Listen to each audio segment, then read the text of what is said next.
Hi everyone! So for today's video, ito nga pala yung part 2 ng paggala namin sa 10 Mango. Bale, tapos na nga kami kumain dyan sa McDo at tumiretso na kami dito sa bangko para mag-withdraw. Buti na nga lang meron ditong mas malapit na bangko, hindi na namin kailangan pumunta dun sa may supa kasi medyo malayo yun. Bale, first time ko nga pala ditong mag-withdraw and kagandahan, mas mababa yung charge compare sa mga convenience store. Pagkatapos nga namin doon ay dumiretso na kami dito sa may Seo para mamili ng mga kailangan sa bahay. Bale, unti nga lang pala yung binili ko dyan, bumili lang naman ako ng ulamin kung lulutuin para bukas. Iniba ko na kasi yung style ko ngayon, every week na ako namimili ng pang-ulam para mas makatipid ako. So ngayon nga is more on karne naman yung mga lulutuin kong menu kasi last time puro gulay na lang din kaya medyo naumay na ako. Medyo mahal na din kasi yung mga panintang gulay dito, mas lalo na sa may Seo, pero no choice kasi ito yung mas malapit. Tinamad na din kasi ako magpunta ng supa. So chinek ko nga pala dito sa may mga ista kung merong tamban kasi paborito ko talaga yung istang tamban na yun. Pero ayun, sad to say, wala ding tamban dito sa Seo. Actually sa supa wala din kasi mabilis maubos.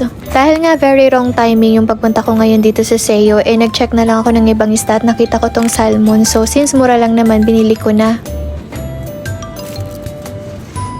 Bumili nga din pala ako nitong hipon. Actually, yung tagal ko na nitong nag-crave. So bala ko pala siyang igisa sa kalabasa at lagyan ng konting kata. Pagkatapos ay nakita ko tong giniling. So since ubos na yung giniling ko last time, so binili ko na rin to para gumawa ako ng Shanghai kasi minsan nag-crave na din ako sa Shanghai. And of course, bumili din pala ako ng kamatis at pechay kasi baka kailanganin ko sa mga susunod na araw kapag nagluto ako.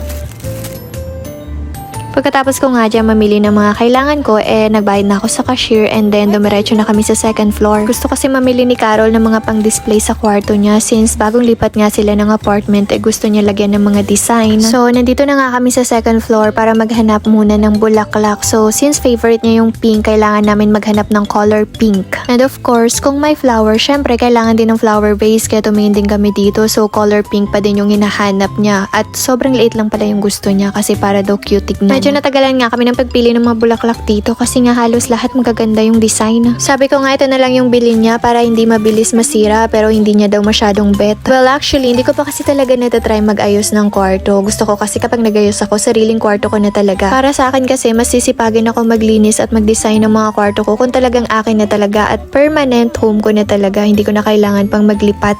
Pala ito na pala yung napili ni Carol na bulaklak at tumiretso na nga din kami dito sa my frame para mamili pa ng mga kailangan bilhin. At since medyo mahilig siya mag-display ng picture ng jowa niya, kailangan niyang bumili nito. Actually, mura lang to, nasa 100 yen lang, kaya hindi ka manghihinayang kapag bumili ka nito. Medyo ito ngayon nagustuhan ko, kaso wala naman ako yung lalagay na picture, kaya hindi na din ako bumili. Charot. Medyo nakita niya ako dito sa table mat, kaya naisip ko bilhin na din para ipadala dun sa Pinas. Medyo malaki kasi yung size niya, yun nga lang, manipis siya, pero mura lang din naman. And after that, nakita ko tong sobrang cute na mga ponytail at pangtali. So ayun, namili ako dito ng mangilan-ilan para naman gamitin ko kasi sobrang init na ngayon dito sa Japan. Ang hassle kasi talaga kapag nasa trabaho kami kasi nakatutok sa amin yung cooler kaya ayun, nagsisilaparan yung mga buhok ko kaya kailangan ko talaga ako bumili ng pang-ipit ngayon.